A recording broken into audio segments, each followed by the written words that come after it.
Okay, I've just grabbed the milk. So welcome back to the channel. And the one thing that I wanted to talk about really quickly, I'm just going to go into it because it's like a continuation of the last one. So it's Milk Run Part 1 and Milk Run Part 2. Is I haven't done anything about the merch. I've got a couple of, I don't even wear the t-shirt, but then people would see it and they'd ask me about it, and I'd have like some kind of anxiety panic attack that people might know that what I've been doing. But I'm not going to say anything until I get to 1,000 subscribers, and then maybe I'll say something to a select couple of people, probably my brothers, I don't know. Anyway, it's just a thing that I wanted to talk about, just cars in general, because obviously there's marques that have fan clubs, following, and Porsche is a massive one, VW's massive one, BMWs, I don't know many people who are massive BMW fans, because BMWs have been through this phase of not being very reliable or being really awesome but not being great. So when something goes wrong, they make parts that are deep in the engine, made of plastic, and they die, and then it costs you £5,000 to get it fixed, and that's it if it fixes it, and then the car's worth sort of maybe £5,000 afterwards. So I don't know if you can have like a 10-year-old BMW that's disposable when 30-year-old BMWs aren't, 40-year-old BMWs aren't. But anyway, I was just thinking about having been to Friday X4, having been on forums and things like that. There aren't that many really young people who are into cars, certainly not that I've seen. And is it because mostly, like an MGB for example, that's an old man's car, it's got to be, whereas, you know, I feel like Mazda MX-5 is more of a everyman kind of car. Golf Mark 1, not the GTI, is an everyman. When I say everyman, I mean everyman. That's sexist, so I should cut that out. When I say that, is kind of an everyone kind of car. This is the kind of thing that we all need to think about, saying things like everyman.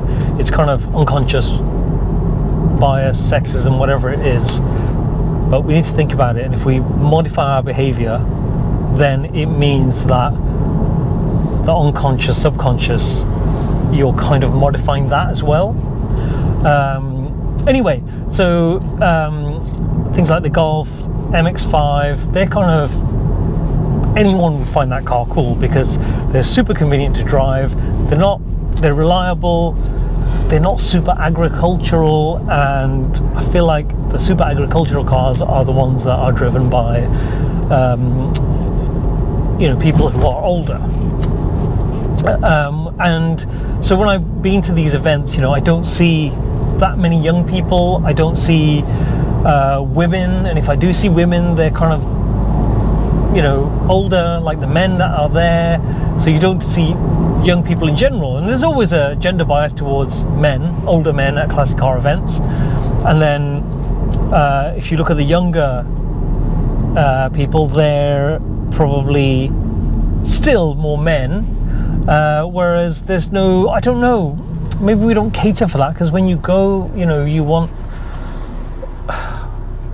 but I mean, I'm just speaking from my own personal point of view. When I go to a car event, I want to be able to have a nice coffee, I want to be able to have a nice, I don't know, toasty, something.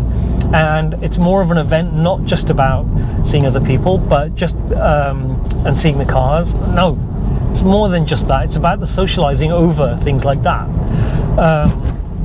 And I think there's a wider audience for that, rather than just completely nerding out on cars, because it's more of a social event as well.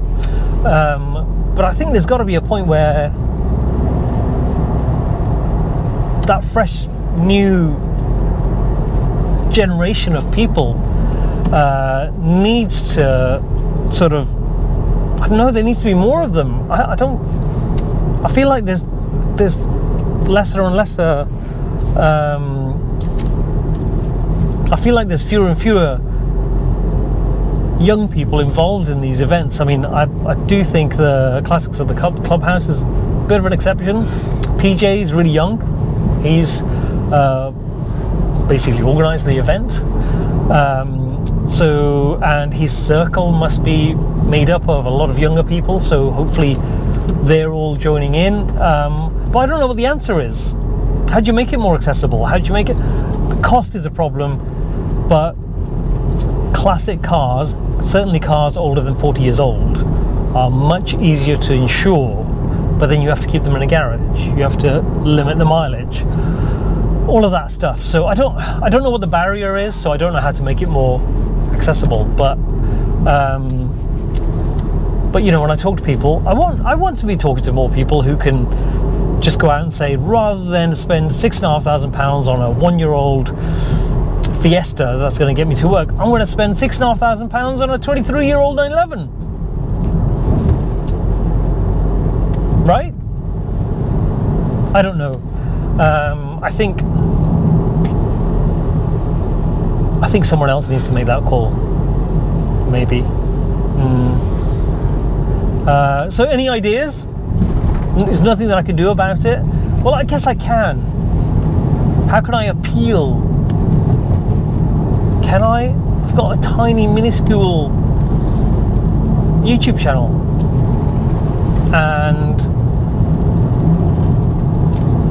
I'm hoping that there's some younger people, some women watching, and they are thinking, yeah, I am into that circle and I'm going to encourage my friends, or I have friends who would be interested in that, and it brings a different perspective, and it brings a different way of thinking, and a different type of interest, where someone looks at that kind of car in a different way and uses it differently. And it's much like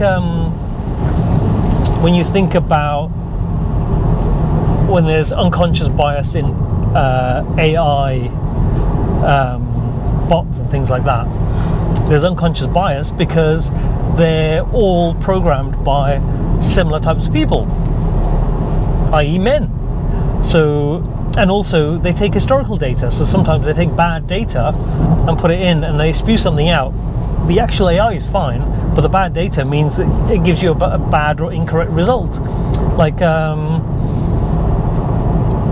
Amazon or AWS, they were one of the first companies to just use an AI algorithm to hire people, pump in a load of data, pump in a load of CVs, spew some out and say, right, we're going to hire those people.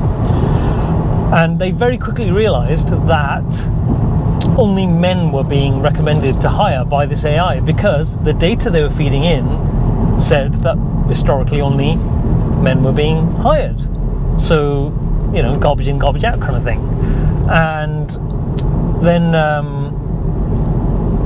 there's also the thing about, you know, when you see job descriptions for coders and things like that, you know, we want a coding ninja, and then you see things like in the Tesla, when you go into ludicrous mode, obviously come up by a man, and you know, 3 or 4 years ago, when you hit ludicrous mode and you have to keep it pressed for X amount of seconds, it would say, are you sure, do you want to run home crying to your mama?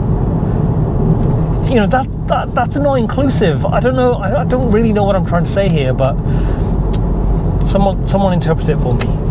Anyway, that was the Milk Run Part 2. I'm almost home. Thanks for watching. Please hit like, please hit subscribe, tell your friends, and I want to get to 1,000. And I want to keep the channel going. I really do. So I'm kind of enthused about it today, and I'll go a bit up and down about it, but I need to have a think about the merch. Should I do anything? Should I keep the merch going?